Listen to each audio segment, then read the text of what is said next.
Listo. Bueno, buenas tardes. Bienvenidos todos a la sección de la jornada de estudios historiográficos del día de hoy. Hoy contamos con la presencia del profesor Mauro Luis Pelosato Reiri, quien es profesor en Historia y egresado de la Universidad de Morón, especialista y magíster en Ciencias Sociales, convención en Historia Social por la Universidad Nacional de Luján. Se desempeña como docente en los espacios de Seminario de Investigación Histórica 1 e Historia Regional y Local, correspondientes a la carrera de licenciatura en Historia de la Universidad Nacional de La Matanza. Actualmente se encuentra trabajando en su proyecto de tesis doctoral. El profesor Mauro dará la conferencia sobre las funciones económicas y financieras del Cabildo Colonial, antecedentes y ejemplos. Profesor Mauro, ya le hemos explicado, cuenta con 40 minutos para desarrollar su conferencia y luego daremos un espacio para la intervención de los asistentes. Entonces, sin más, puede iniciar. Bueno, mucho gusto, Eva, muchas gracias. Buenas tardes a todos los asistentes. Bueno, en primer lugar, manifestar mi agradecimiento y mi felicidad por estar acá, ¿sí? Agradecer más que nada a la organización, a todos los miembros del Laboratorio de Historia de la Universidad del Atlántico, a todos mis colegas colombianos y de distintas partes de Hispanoamérica y de otros lugares del mundo que siempre apoyan mis iniciativas y participan en este tipo de eventos. Así que bueno, es un gusto estar en las jornadas, un gusto hablar para todos ustedes. Como ya anunció la coordinadora... Es que su doctorado, su investigación de doctorado sobre las drogas. El tema central de la charla de hoy tiene que ver con las funciones económicas y financieras del Cabildo Colonial, haciendo repaso de algunos antecedentes que pude trabajar en base a distintas fuentes y a distintos textos de autores, mostrar algunos ejemplos que vengo trabajando hace un tiempo, sobre todo del Cabildo de Buenos Aires y de la región del Río de la Plata, para ilustrar un poco las características y todos los ítems y conceptos que voy a desarrollar durante la conferencia, y sobre todo hacer hincapié en algunas fuentes, en algunas herramientas metodológicas y bibliográficas que por ahí pueden servir para todos aquellos que estén investigando sobre estas cuestiones o sobre algún tema de política o de economía de los mercados coloniales. Y bueno, es un gusto estar acá. Bueno, sin más que agregar, arrancamos con la conferencia propiamente dicha. Bueno, decir que está dividida en varias partes. Una primera parte donde voy a hacer algunas menciones que considero importantes sobre las regulaciones del ayuntamiento para el funcionamiento de los mercados, sobre todo el mercado local y regional. Una segunda parte en la cual voy a repasar algunas cuestiones que vengo desarrollando en varias charlas de este tipo, que vengo dando de forma online, que tienen que ver fundamentalmente con los mercados más importantes, que son los mercados de la carne, los mercados agrícolas y de otros géneros de consumo, que eran fundamentalmente regulados por el Cabildo. Y una tercera sección o parte importante de esta charla, que es la que tiene que ver con las rentas municipales manejadas obviamente por la sala de acuerdos, por esta institución que vamos a trabajar un poco en la charla de hoy. Bueno, ¿por qué? En primera instancia el foco está puesto en el Cabildo. Primero porque era una institución muy importante a nivel municipal, la más importante en cuanto concentraba la gran mayoría de las funciones de gobierno, políticas y de justicia. Por otro lado, porque a mi entender era un organismo multifacético, en el sentido que tenía un montón de funciones e intervenía sobre varias cuestiones muy distintas, desde las celebraciones religiosas, las fiestas públicas, lo que tenía que ver con las calles, el alumbrado, más adelante en el tiempo, ¿sí? El mantenimiento de la seguridad, de la administración de justicia, y también cuestiones muy tocantes a los mercados, sobre todo las cuestiones que tienen que ver con los mercados de abasto, cuestiones monetarias, la regulación de los funcionarios, de sus atribuciones, de los salarios de los empleados públicos, entre otras diversas cuestiones y atribuciones que les correspondían al Cabildo. Por otra parte, contaba con funciones específicas fundamentales para el funcionamiento de la economía y de la parte fiscal, como vamos a ver más adelante, y asimismo, al mismo tiempo, era un interesante y muy, digamos, intenso espacio de representación y de choque de intereses entre los distintos sectores de poder, sobre todo a nivel local, ¿no? Como por ejemplo en el caso de Buenos Aires, los comerciantes, los hacendados, las grandes familias, los descendientes de los conquistadores, los religiosos más importantes y todos los componentes de la élite local, ¿sí? De la élite municipal o de la ciudad de Buenos Aires. Bien, respecto al eje número uno que había planteado para esta disertación, el mismo tiene que ver con las regulaciones sobre el funcionamiento de la producción y el comercio, más que nada, mirando hacia el funcionamiento del mercado local. Afortunadamente, gracias a distintos documentos, sobre todo actas capitulares, archivos municipales y algunos otros escritos correspondientes a la Real Hacienda o a las cartas de virreyes o a las resoluciones de la Real Audiencia de La Plata en el Alto Perú y demás fuentes, pude hacer algunas reconstrucciones interesantes de algunos cabildos, de algunos casos locales de la región Río de la Plata y del actual territorio argentino. ¿Sí?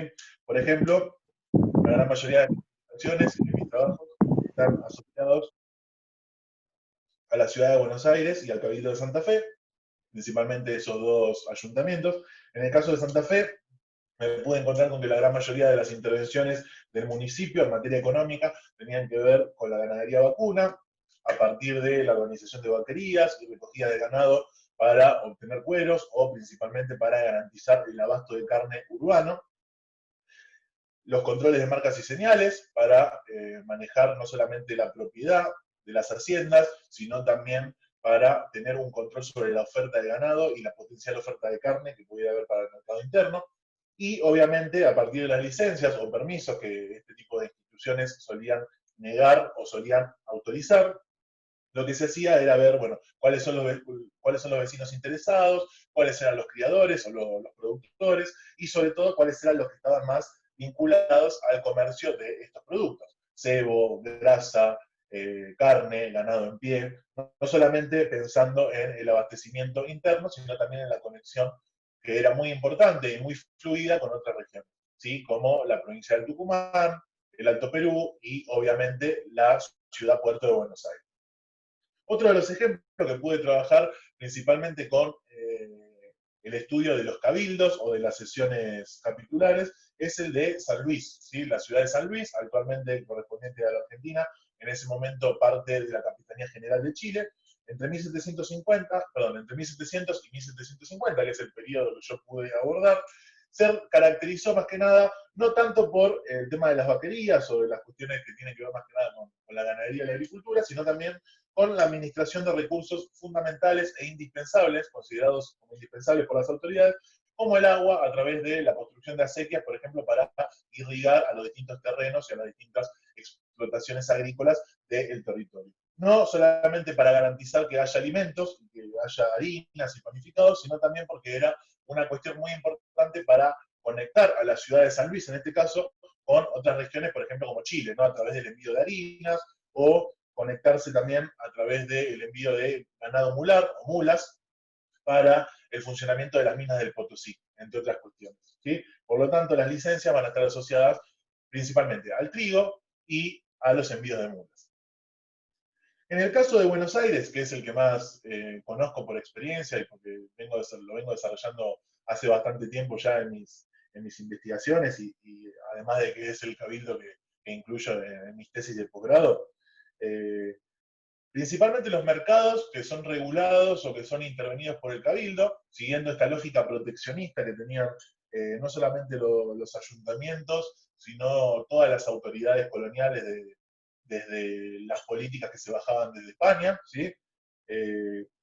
Los principales mercados que eran regulados por estos funcionarios eran principalmente los mercados de granos, los mercados de la carne y lo que podríamos denominar como otros géneros, ¿sí? Que ahí entran productos de consumo y de circulación muy importantes como el vino, los aguardientes, el aceite, el azúcar, la yerba mate, que solían llegar no solamente de los puntos cercanos a la ciudad capital, sino desde otros puntos del interior del territorio e inclusive desde afuera del territorio. Bien, ¿qué es lo importante para destacar del Cabildo de Buenos Aires? Que siempre se ocupó del abasto de carne, por ejemplo, a través del impulso y de la revisión de ciertos sistemas, como por ejemplo los corrales públicos, el remate del derecho del abasto de carne, el control de los corrales, el estanco o contrato monopólico que hubo durante mucho tiempo, hasta bien entrado el siglo XVIII, por ejemplo, el establecimiento de una carnicería municipal, proyecto que fue impulsado sobre todo desde fines del siglo XVIII, en el contexto de las reformas borbónicas, no solamente para controlar la oferta y la demanda del producto, sino también para asegurar la mayor recaudación a través de los impuestos, algo muy característico de los Borbones, sobre todo en esa época, y también tener en cuenta coyunturas específicas que tienen que ver no tanto con las políticas o con el funcionamiento mismo del cuerpo, sino también que tienen que ver con las coyunturas económicas, con cosas estrictamente económicas, como por ejemplo la época de las vaquerías, ¿sí? Cuando había muy abundantes reservas de ganado, sobre todo de vacunos, para poder extraer los cueros, para garantizar el funcionamiento del mercado de alimentos, entre otras cuestiones. O, por ejemplo, como decía, ya hablando de aspectos más específicamente políticos, la época de las reformas borbónicas, donde lo que se busca desde las autoridades superiores y a través de los cabildos es justamente fortalecer, entre otras cuestiones, el papel del Estado, aumentar la riqueza de la corona a través de los impuestos, controlar los productos, tratar de acopiarlos o de concentrarlos en un mismo lugar. Esto se puede ver muy claramente si uno investiga el caso de la carne o el caso de los granos en esta época para la ciudad de Buenos Aires e inclusive para otros puntos de Hispanoamérica. Y también lo que tiene que ver con la parte fiscal, ¿no? Nuevos impuestos, más presencia de los funcionarios en materia de recaudación, más intimaciones y demás cuestiones que podrían ser profundizadas y que deben ser profundizadas más adelante.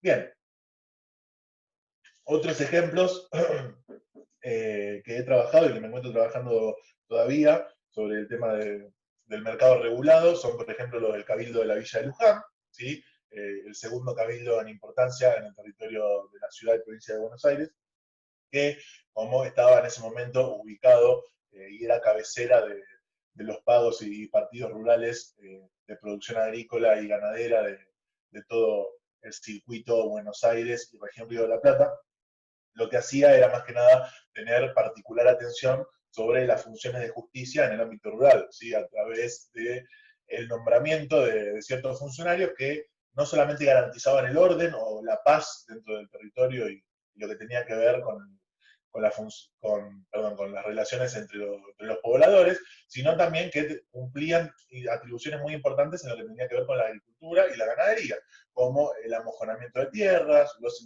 señalamientos de terrenos para las chacras o para las estancias, la resolución de conflictos entre vecinos chacareros y vecinos ganaderos que tenían conflictos por pérdida de cosechas o por el escape de animales o por el robo de ganado, ¿sí? Los funcionarios más vinculados a esto eran los alcaldes de la hermandad, que tenían una íntima relación con las autoridades del Cabildo de Luján, ¿sí? Por una cuestión lógica, porque estamos hablando de una sala de acuerdos que funcionaba en el contexto rural. Bien, hablado ya de estos varios ejemplos, me parece importante pasar al segundo eje, que es el de los mercados más destacados. Indudablemente, en todos los casos, no solamente rioplatenses, sino también hispanoamericanos, que tuve la posibilidad de consultar, principalmente con la lectura de la bibliografía correspondiente y también algunas citas y estadísticas que se desprenden de fuentes muy importantes para el estudio de los cabildos y particularmente de la parte económica, pude reconstruir interesantes cuestiones que tienen que ver con los mercados más importantes, como les decía, que son indiscutiblemente el abasto de carne y el funcionamiento del mercado de granos, o de la disponibilidad de granos, mejor dicho, ¿sí? Y ahí tenemos importantes casos como para destacar, por ejemplo, lo que tiene que ver con la demanda, la oferta y la disponibilidad de carne. Generalmente los cabildos se hacían cargo de los abastecedores, de designarlos de forma arbitraria o a través de un remate público, o garantizando el funcionamiento de los corrales del casco urbano que generalmente había, sobre todo en las ciudades más importantes, como la Ciudad de México o el caso de Buenos Aires a partir de la creación del Virreinato del Río de la Plata, ¿sí? A fines del siglo XVIII.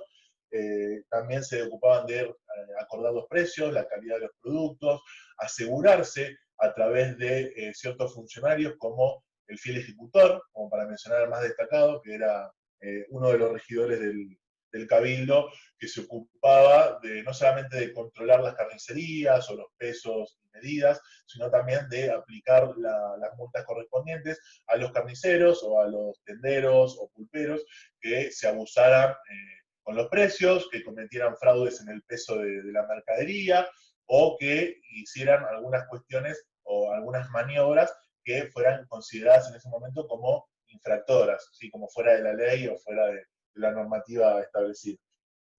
Y ahí tenemos importantes ejemplos respecto al cabildo y al funcionamiento de este mercado, que también se puede discutir considerando distintas partes o distintos ejes de discusión, como por ejemplo la vinculación de las élites u oligarquías locales con este negocio tan importante. Como para mencionar algunos ejemplos que todavía no nombré, ya desde el siglo XVI se puede ver una relación entre los sectores de poder y el funcionamiento de la oferta y la demanda de productos tan importantes como la carne. Por ejemplo, en el Cabildo de San Salvador de Jujuy, en ese momento correspondiente a la provincia del Tucumán, los vecinos beneméritos o feudatarios, que eran aquellos considerados como conquistadores o descendientes de los primeros hombres importantes en ese proceso de conquista y de colonización del territorio, a través de ciertos mecanismos como las mercedes de tierras y de indígenas, ¿sí? De trabajadores indígenas, y la prestación de servicios como por ejemplo las regidurías del cabildo o la rotación dentro del funcionamiento del municipio, lo que hicieron fue garantizarse una suerte de control y de posición privilegiada en lo que tenía que ver con las ramas más importantes del comercio. Dentro de esas ramas estaban obviamente la carne, los granos y demás mantenimientos. Después hay otros ejemplos muy importantes dentro de la provincia del Tucumán, como por ejemplo el de Córdoba, ¿sí? Cabildo que estando siempre o casi siempre conformado por 2 alcaldes y un cuerpo de 6 regidores, más toda una variedad de funcionarios específicos, lo que hacía era, a través de la organización y el control de las vaquerías, garantizar que ciertos sectores de la sociedad, sobre todo comerciantes y tratantes mixtos, ¿sí? Se aseguraran esas condiciones, esa situación privilegiada dentro de lo que era el abasto de carne. Después, otro eje muy importante para esta parte de la economía que era controlada por los funcionarios que estamos estudiando ahora, era justamente ver la evolución y las características más destacadas de los sistemas de abasto. Y ahí tenemos unos antecedentes muy importantes, como algunos que estuve mencionando en la exposición de ayer, ¿sí? Donde hablé de cabildos que a través de distintas políticas trataban de regular siempre los mercados de la carne, ¿no? Y ahí, por ejemplo, tenemos el caso de Antequera de Oaxaca, en México, que el cabildo se encargaba no solamente de los pregones, de las convocatorias, de evaluar las fianzas y de evaluar las posturas y ofertas que realizaban los comerciantes y ganaderos del lugar, sino también que se ocupaba del arrendamiento de terrenos para construir los corrales, de organizar lo que era la Junta de Abasto y de Comercio de Carne, ¿sí? Que era un organismo autónomo, pero relacionado directamente con el funcionamiento del cabildo, y el control por parte de ciertas situaciones monopólicas que se daban a veces, sobre todo en tiempos de carestía, cuando solamente muy pocos o algún proveedor se podía hacer cargo de este negocio, ¿sí? Bien, respecto a otros casos, tenemos el de Mérida, en Yucatán, que hacia fines del siglo XVIII y principios del siglo XIX, lo que hacía era funcionar a través de un sistema de permisos especiales que eran controlados por el regidor fiel ejecutor, que era justamente, como mencionaba hace un rato, el funcionario más vinculado o más conectado con lo que tenía que ver con las políticas de mercado y el funcionamiento mercantil dentro de los territorios, ¿sí? Había un rastro que estaba dividido en dos secciones, el matadero, ¿sí? Donde, como lo dice la palabra, se realizaban las matanzas de animales, se desangraban, se colgaban y se limpiaba la carne, y obviamente el rastro, donde tenía la sección de carnicería, donde se vendía y se controlaba la venta pública, la venta autorizada por las autoridades, ¿sí? Bien. Otro de los mercados más importantes es, indudablemente, el de los granos o de los productos agrícolas. ¿Por qué? Lógicamente, salvando o exceptuando las diferencias de cada lugar o las características propias de cada lugar, porque bueno, no todas las regiones tienen el mismo territorio o las mismas condiciones climáticas o tienen los mismos hábitos de consumo. Sí, por ejemplo, en el caso de Buenos Aires, obviamente hay mucho más consumo de carne vacuna que en otros lugares, como por ejemplo en la Ciudad de México, donde desde la misma fundación se generalizó el consumo de ganado menor y de cerdos, ¿sí? Como para mencionar un caso, no así en el caso de Buenos Aires y de Río de la Plata.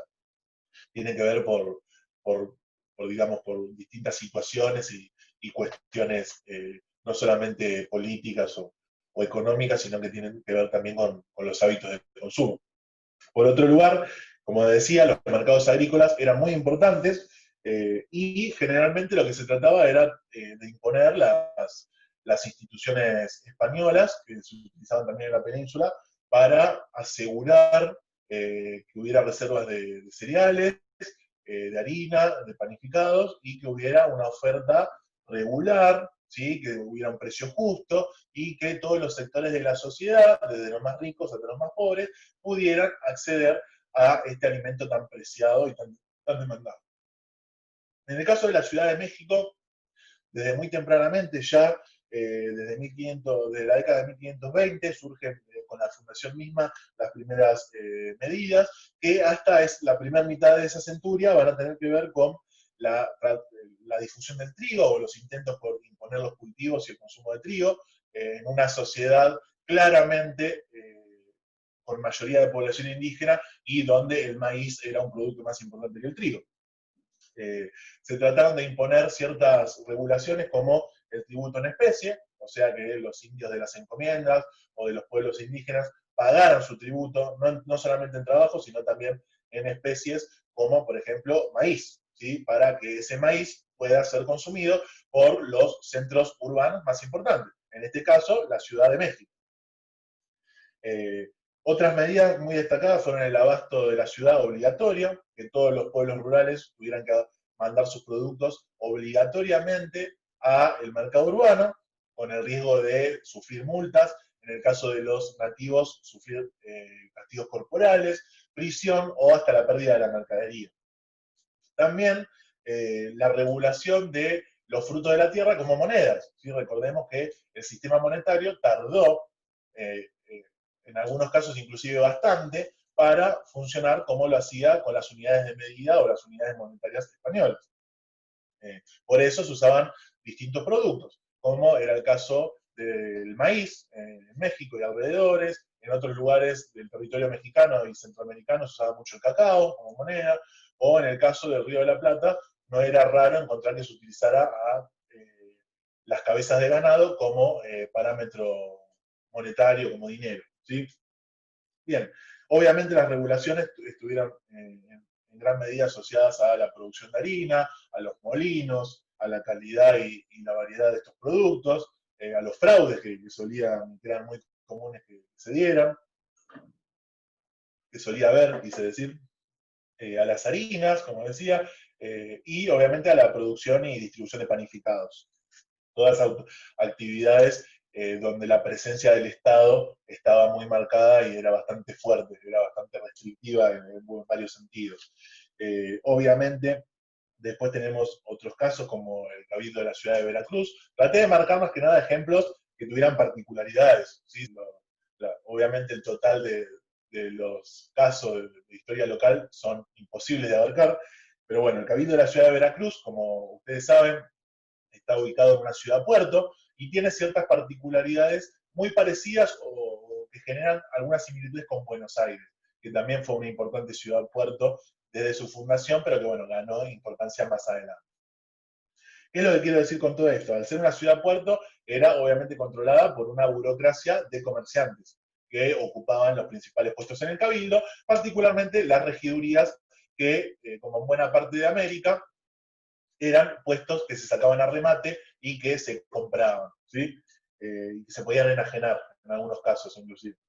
En el caso de Veracruz, los mercados de harinas, de panificados y de granos, junto con otros, con la falta de otros géneros tan importantes como la carne, que mencionábamos hace un rato, eran controlados ya sea por el cabildo, que manejaba las importaciones de harinas, y obviamente el abasto de granos, estableciendo precios unitarios con la alhóndiga de la ciudad, que era, por así decirlo, el comercio autorizado o la panadería oficial o la venta de granos oficial de cada población. Y desde fines del siglo XVIII, exactamente desde 1795, por el Consulado de Comerciantes. Algo muy parecido a lo que pasó en Buenos Aires, que más o menos en la misma fecha puso en funcionamiento o logró poner en funcionamiento su propio Consulado de Comerciantes. Y esto también tiene que ver, obviamente, con las políticas borbónicas. El Consulado de Comerciantes, desde 1795, como decía, se hizo muy pronto de los sistemas de abasto de la carne, de las harinas, y también pudieron incluso acceder al arrendamiento del cobro de ciertos impuestos municipales que garantizaban importantes riquezas, ¿sí? Negocios muy interesantes para los mercaderes.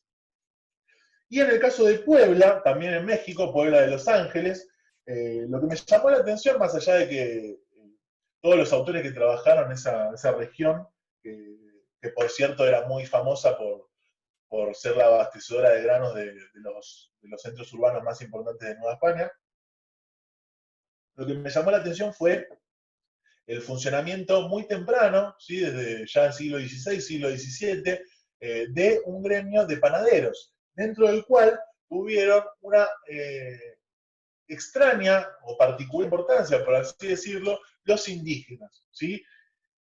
¿Qué es lo importante acá de este gremio de panaderos? Que además de manifestar quejas, reclamos y representaciones ante las autoridades superiores, era regulado y reglamentado por el cabildo. El cabildo se encargaba de las panaderías más pequeñas, de las tiendas y pulperías, y también de el establecimiento de oficios y de la tasación de esos oficios, ¿sí? ¿A qué me refiero con la tasación de esos oficios? Me refiero a que las autoridades municipales lo que hacían era, por ejemplo, establecer qué podían hacer y qué no podían hacer los molineros o los panaderos o los pequeños comerciantes de panificados y de harina, que no necesariamente eran reconocidos como panaderos o no formaban parte del gremio, pero lo que hacía era tasar los oficios de estos artesanos y comerciantes vinculados al mercado agrícola. Esto pasó, pero no en forma de gremio, vale la pena la aclaración, pasó desde muy temprano en la ciudad de Santa Fe de la Veracruz, ¿sí? En el Río de la Plata, donde el cabildo establecía los precios de los productos de circulación interna, no en los típicos aranceles que se hacían con el nombre del producto, las unidades de medida y el valor monetario o el valor en dinero, sino que lo hacían a partir de la tasación de los oficios, ¿sí? Los oficios de herrero, de zapatero, de artesano, la marroquinería, ¿sí? O sea, el trabajo con cuero, los panaderos, los pulperos, todos trabajos que eran tasados, y en esas tasaciones también entraba lo que era el arancel para los productos que estos trabajadores u obreros de ese momento ofrecían al mercado, ¿sí? Bien, después tenemos otros ejemplos que podrían destacarse también en lo que tiene que ver con el funcionamiento de la parte agraria, ¿sí?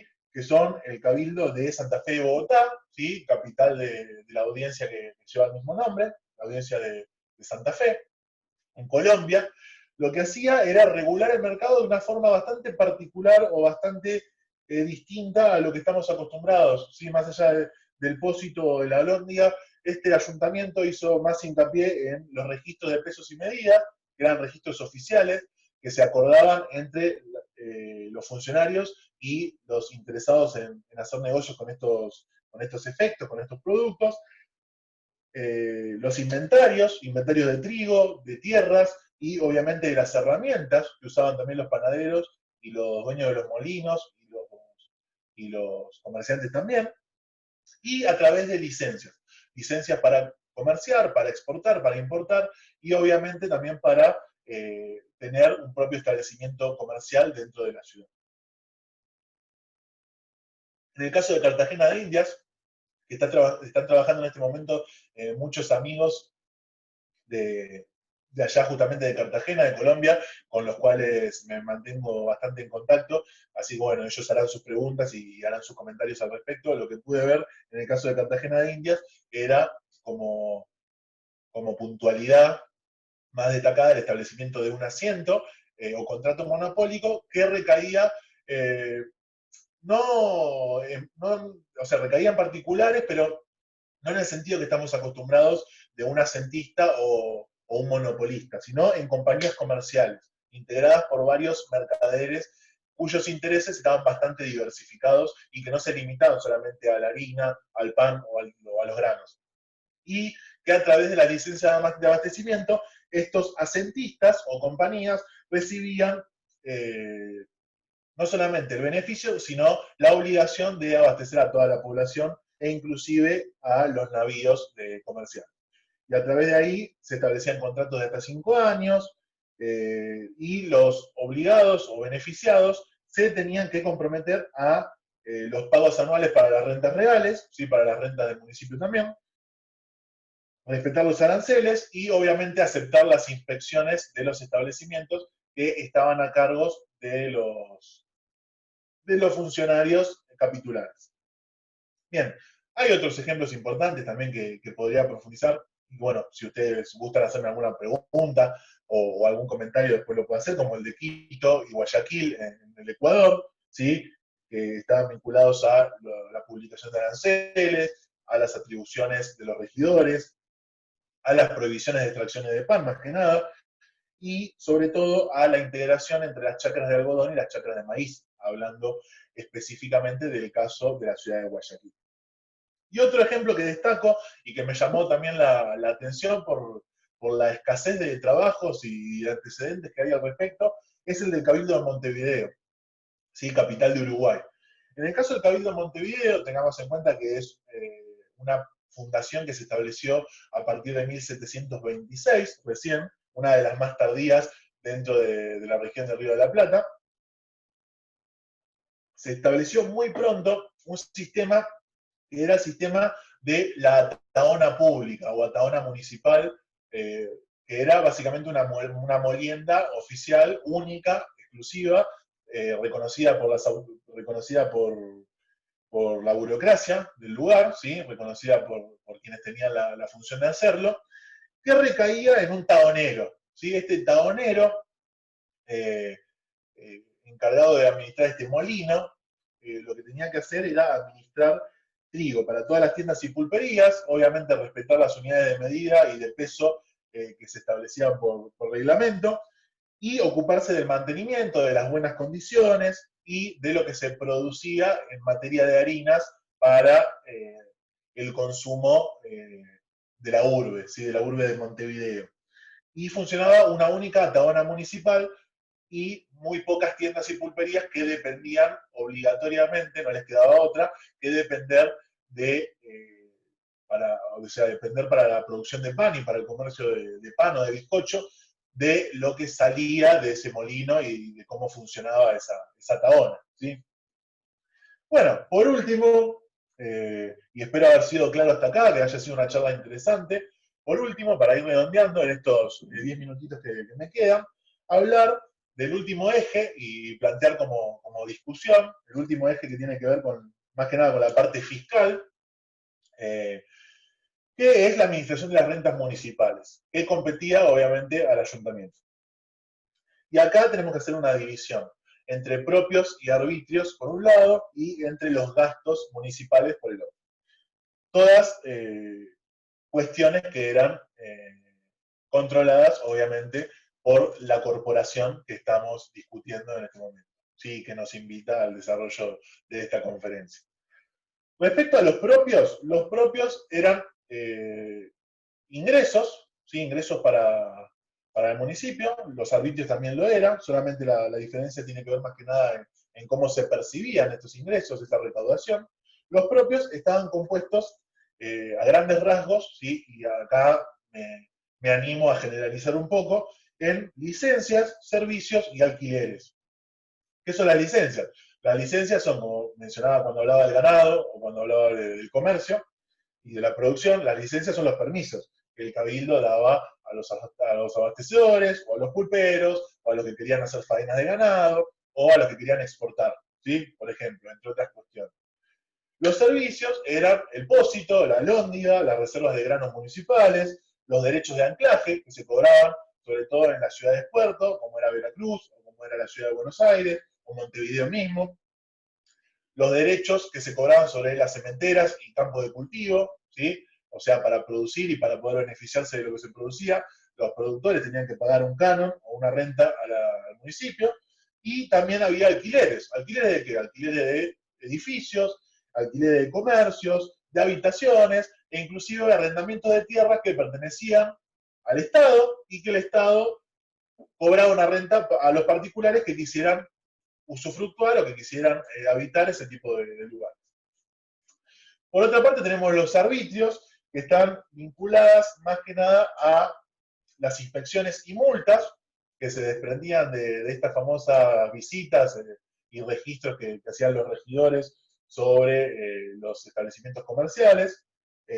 Impuestos, ¿sí? Los impuestos más destacados, como para mencionar algunos, las alcabalas, la sisa, el mojón, la romana, los cuartillos, el almojarifazgo, ¿sí? Las tasas especiales que había. Todos los impuestos, en su gran mayoría, eran manejados por la institución local. Y por otro lado, el manejo de los censos. Los censos, ¿qué eran? Eran básicamente lo que hoy conocemos como préstamos. El cabildo prestaba dinero, o en algunos casos prestaba granos, prestaba ganados, inclusive arrendaba tierras, y obviamente cobraba intereses por ello, que aproximadamente eran de un 5% o de un 10%, dependiendo del momento y el lugar. Y por último tenemos los gastos, ¿sí? Obviamente la, la sala de acuerdos, ¿sí? Integrada por alcaldes y regidores, tenía sus gastos, ¿sí? Gastos fijos, gastos extraordinarios, gastos puntuales. Para mencionar algunos, el sostenimiento de las fiestas cívico-religiosas que se hacían durante la Pascua, durante las procesiones por algún santo, sobre todo el santo patrón, la Virgen, donde había obras de teatro, corridas de toros y demás gastos que les correspondían al municipio. Después, los gastos en los salarios de médicos e insumos de maestros, obviamente el personal médico, como decía, los funcionarios del ayuntamiento que cobraban un salario, como por ejemplo el mayordomo, el portero, el mozo, los censos o deudas que tenía pendientes que sacaba a particulares y que esos particulares, sobre todo los comerciantes mejor parados o posicionados del lugar, le prestaban dinero o algo con interés al cabildo también, el cabildo obviamente tenía que pagar. Los gastos judiciales, que tenían que ver con los conflictos en los cuales se veía involucrada esta institución, en las audiencias o con los virreyes o en el Consejo de Indias mismo, cuando los conflictos eran más serios. Y hablando un poquito de la parte religiosa, las donaciones y capellanías que integraba y dentro de las cuales los alcaldes y demás funcionarios participaban, ¿sí? Como todo religioso característico de la época. Donativos para las órdenes religiosas, para alguna fiesta o alguna celebración, o simplemente para garantizarse, como era costumbre en esa época, la indulgencia por parte de los religiosos. ¿Sí? Así que bueno, espero haber presentado un panorama dentro de todo claro, es mucha información, son muchas cuestiones importantes que controlaba el Consejo durante toda la época colonial. Traté de utilizar varios ejemplos, sobre todo el ejemplo de Buenos Aires, que más me corresponde a mí, porque es el que manejo, ¿sí? como historiador. Pero bueno, son todas cuestiones que estoy trabajando, que estoy problematizando en este momento, Y bueno, si gustan hacer alguna pregunta, algún comentario más específico, con mucho gusto lo voy a responder. Y bueno, agradecer el espacio. La verdad que estoy muy contento, disfruté mucho de la conferencia, espero que les haya servido para algo. Y bueno, quedo a disposición de la coordinadora y del público, ¿sí? Con mucho gusto. Así que bueno, gracias Eva y bueno, quedo a su disposición. Claro, profesor, muchas gracias y felicitaciones por esa conferencia. Bueno, acá en el chat tenemos una pregunta del señor Matthew. ¿Cuál es la utilidad ¿cuál es la utilidad de uso sistemático de los libros de Cabildo para la historia del establecimiento de un gobierno colonial en el Perú? De las fuentes, perdón, el Repito, uso sistemático. exacto, ¿cuál es la utilidad de uso sistemático de los libros de Cabildo para la historia del establecimiento de un gobierno colonial en el Perú? Bien, bueno, respondo. Los libros de Cabildo, que aparecen, por ejemplo, en el caso del Ayuntamiento de Lima, ¿sí? del tan importante y céntrico Cabildo de Lima, como capital virreinal, es uno de los más estudiados y también, al ser uno de los más estudiados, es uno de los que más falta estudiar, de los que tiene más temas por investigar, porque era obviamente la población más importante, la burocracia más amplia y más compleja de todo Sudamérica.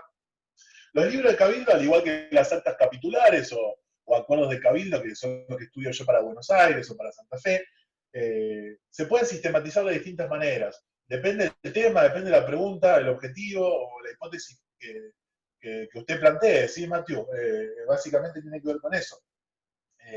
Pero se puede ver quiénes lo integraban, cuáles eran las principales problemáticas que abordaba, cómo estaba compuesto, a qué familias pertenecían, si se puede rastrear el testamento o se pueden rastrear los padrones de población, donde haya algún dato importante sobre los cabildantes del Perú, ¿sí? Qué relación había con los otros pueblos, con las otras poblaciones menos importantes, en el caso del Cabildo de Lima, cuáles eran las actividades económicas más importantes, ¿no? Minería, comercio, abastos, cuáles eran las rentas, en el caso de la parte impositiva, si bien yo presenté una parte general, cada ayuntamiento hacía hincapié en distintos tipos de rentas y recibía más ingresos dependiendo la vocación económica que tuviera la región o que tuviera el lugar, ¿sí?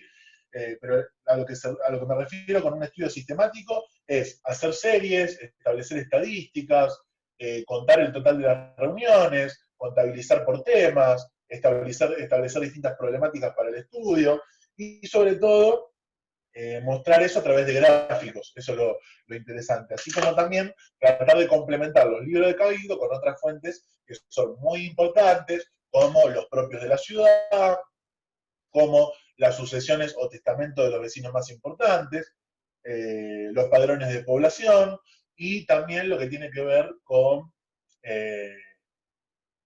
funciones más específicas como expedientes, cartas, que eran intercambiadas entre el ayuntamiento y distintos funcionarios, e inclusive las cartas que mandaba el cabildo, en este caso los cabildos peruanos, que mandaban hacia el Consejo de Indias, donde se pueden ver cuáles eran las quejas, cuál era el panorama general que le presentaban a las autoridades de España, y sobre todo cuáles son los temas de mayor interés para todo el vecindario, que es lo que más nos interesa, lo que nos especializamos en el estudio de los cabildos.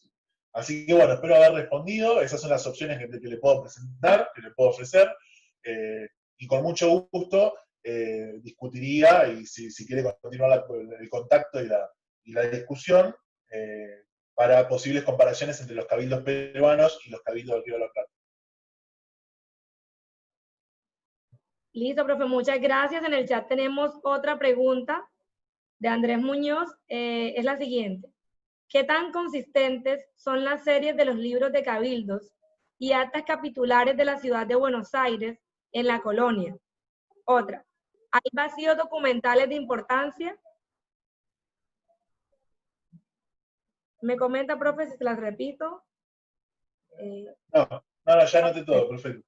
Perfecto, listo. Entonces quedamos atentos. Entonces, son dos cuestiones que estoy tratando de resolver primero en mi tesis de doctorado y en los posibles proyectos postdoctorales que ya tengo planificados.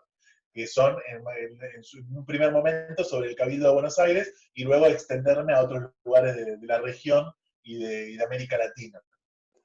La primera pregunta, ¿cuán consistentes son las series que se pueden hacer con los acuerdos o con los libros del Cabildo? Son bastante consistentes dentro de todo, pero más que nada para funcionar como índice, como decía, ¿no? De los temas, de las problemáticas y del carácter de las resoluciones que tomaban los funcionarios.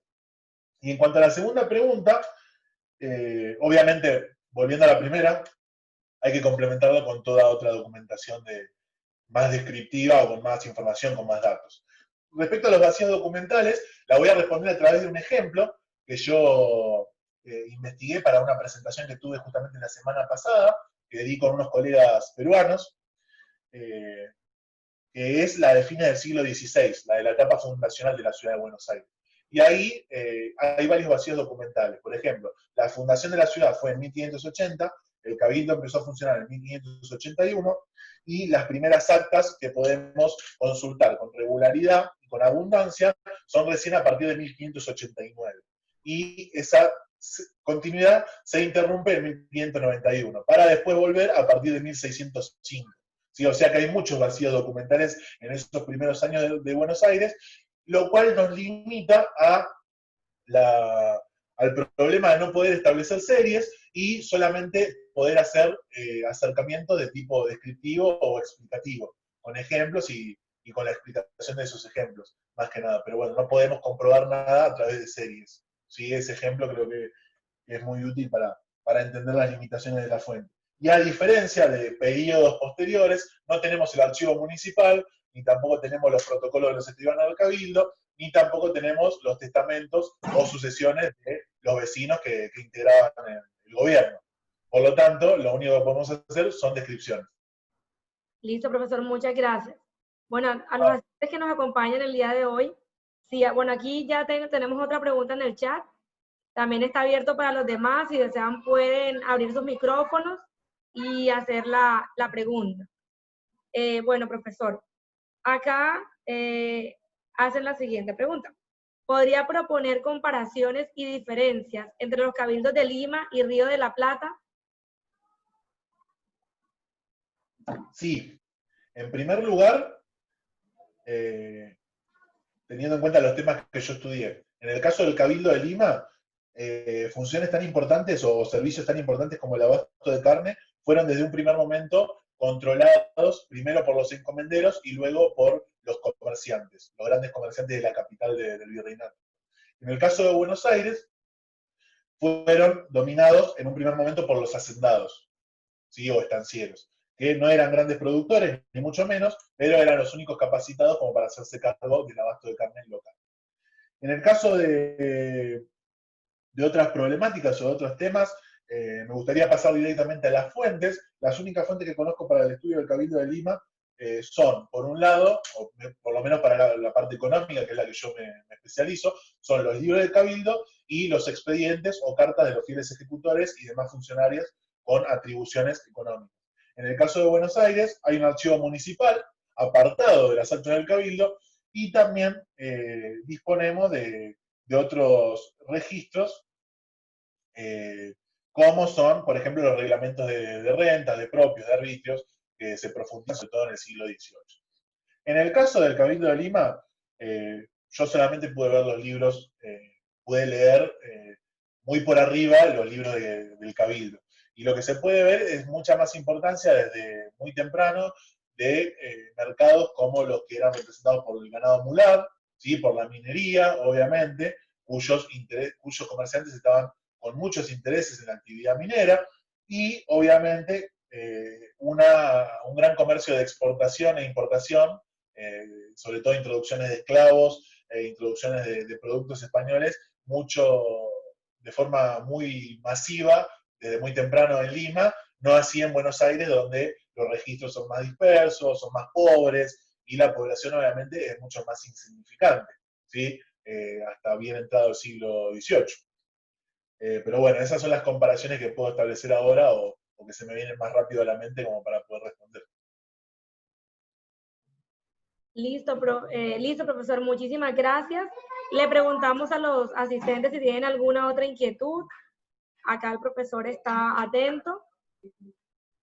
Si no, podemos dar por concluida la sesión del día de hoy. Les recuerdo que la grabación de la conferencia estará disponible un momento en el canal de YouTube de la página del Laboratorio de Historia. Profesor, muchísimas gracias por haber aceptado nuestra invitación, por participar en este evento de jornadas de estudios historiográficos. No sé si desea concluir con algo. Sí, agradecerle a usted, sí, Eva, muchas gracias. Agradecerles por el trato, por el interés, por la invitación, por la generosidad, por brindarme este espacio. La verdad estoy muy contento, estoy muy emocionado de participar para ustedes y bueno, ofrecerme para todo tipo de conferencia o de actividad que les interese o que les gustaría que pueda yo brindar, ¿no? Algo más específico de Buenos Aires o alguna comparación puntual. O algo que tenga que ver con las preguntas y los comentarios que hace el público también. Así que bueno, cuando ustedes quieran lo podemos charlar con más tiempo, con otra conferencia o con otra presentación de este tipo. Así que bueno, cuentan conmigo, estoy disponible para arreglar, para coordinar este tipo de charla. Así que bueno, les agradezco mucho, seguimos en contacto y bueno, nada más que agradecerles. La verdad, muchas gracias. Gracias, profesor. Bueno, sin más, les digo a los asistentes para que nos acompañen la próxima semana en las siguientes jornadas. Estaremos, digamos, dando cuenta de la publicidad en las páginas del Laboratorio de Historia, de la revista Historia Caribe. Entonces los invitamos a seguir las páginas de Facebook. Profesor, nuevamente, mil gracias y por supuesto, estaremos atentos. Si tenemos otra ocasión, otra oportunidad, lo estaremos invitando. Muchísimas gracias. No, gracias a ustedes. Un abrazo grande. Saludos para todos. Igual, hasta luego a todos los asistentes que nos acompañaron el día de hoy. Y bueno, profe, felicitaciones. Acá en el chat le han dicho que muchas gracias por sus respuestas y que el tema es muy interesante. Bueno, espero seguir perfeccionándome y brindando más avances en este tema y que bueno, muy contento. El regalo más importante es que les haya gustado a los asistentes y todos los comentarios y preguntas son muy valiosos para mí y bueno, me gustaría seguir charlando y seguir en contacto con todos ustedes. Muchas gracias, de verdad. Hasta luego.